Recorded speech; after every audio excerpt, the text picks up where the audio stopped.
Hi dear മക്കളെ, welcome to Pyrus learning academy. It's me Ananthu. എടാ മക്കളെ, അങ്ങനെ +1ൻ്റെ റിസൾട്ട്, നമ്മൾ കാത്തിരുന്ന +1ൻ്റെ റിസൾട്ട് പബ്ലിഷ് ചെയ്തിരിക്കുകയാണ്. സോ ഇത് പ്രഖ്യാപിക്കുന്ന സമയത്ത് നിങ്ങൾ ചിലപ്പോൾ സ്കൂളിലായിരിക്കാം, ചിലപ്പോൾ നിങ്ങൾ ഉച്ചയ്ക്ക് വിട്ട് കാണും. അതുകൊണ്ട് വീട്ടിൽ വന്നതിന് ശേഷമായിരിക്കും നിങ്ങൾ റിസൾട്ട് നോക്കുന്നത്. ചിലപ്പോൾ നിങ്ങൾ സ്കൂളിൽ പോകാതെ ലീവ് എടുത്ത് വീട്ടിലിരിക്കുമായിരിക്കും. അപ്പോൾ എങ്ങനെ ആയാലും നിങ്ങളുടെ റിസൾട്ട് നോക്കാനുള്ള ടൈമാണ്. ഒട്ടും ടെൻഷൻ അടിക്കേണ്ട.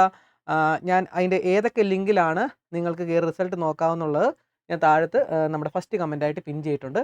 സോ അതിൽ കയറി നിങ്ങൾക്ക് സമാധാനമായിട്ട് റിസൾട്ട് നോക്കാം. മക്കളെല്ലാവർക്കും നല്ല മാർക്ക് കിട്ടട്ടെ എന്ന് ആശംസിക്കുകയാണ് ആദ്യം തന്നെ.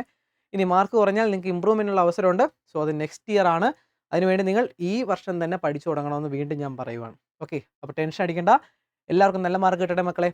അപ്പോൾ നിങ്ങളുടെ മാർക്ക് എത്രയാണ്, ഏതിനൊക്കെ നല്ല മാർക്കുണ്ട്, ഏതിനൊക്കെ A+ ഉണ്ടെന്നൊക്കെ ജസ്റ്റ് ഒന്ന് കമൻറ്റ് ചെയ്യുക നിങ്ങൾക്ക്.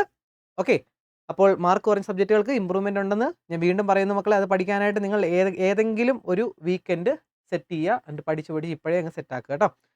അപ്പോൾ ഓക്കെ മക്കളെ, ഇനിയിപ്പോൾ +1 മാർക്ക് കുറഞ്ഞാലും +2 അത് ക്യാച്ച് ചെയ്തെടുക്കാം. +2 ആ മാർക്കും കൂടെ കയറ്റിയെടുത്ത് കഴിഞ്ഞാൽ നമുക്ക് നല്ലൊരു ഗ്രേഡ് സ്കോർ ചെയ്യാമെന്നുള്ള ഒരു കാര്യം കൂടി അവിടെയുണ്ട്. അതും കൂടെ ഓർക്കുക. അപ്പോൾ അതിനുവേണ്ടി +2 നന്നായിട്ട് പഠിക്കുക മക്കളെ. അപ്പോൾ ഇനിയുള്ള ദിവസങ്ങൾ നന്നായിട്ട് പഠിക്കാൻ സാധിക്കട്ടെ. അതേപോലെ നമ്മുടെ +2ൻ്റെ ബാച്ച് സ്റ്റാർട്ട് ചെയ്തിട്ടുണ്ട്. +2 മാത്സ് നല്ല കിടിലനായിട്ട് പഠിക്കാനായിട്ട് മക്കളെ താഴെ കാണുന്ന നമ്പറിൽ ഒരു മെസ്സേജ് അയച്ച് നിങ്ങൾക്ക് ജോയിൻ ചെയ്യാം. അപ്പോൾ മക്കളെ, ഇടയ്ക്കിടയ്ക്ക് ക്ലാസ്സുകളായിട്ട് നമുക്ക് വീണ്ടും കാണാം മക്കളെ. അതുവരേക്കും ബൈ.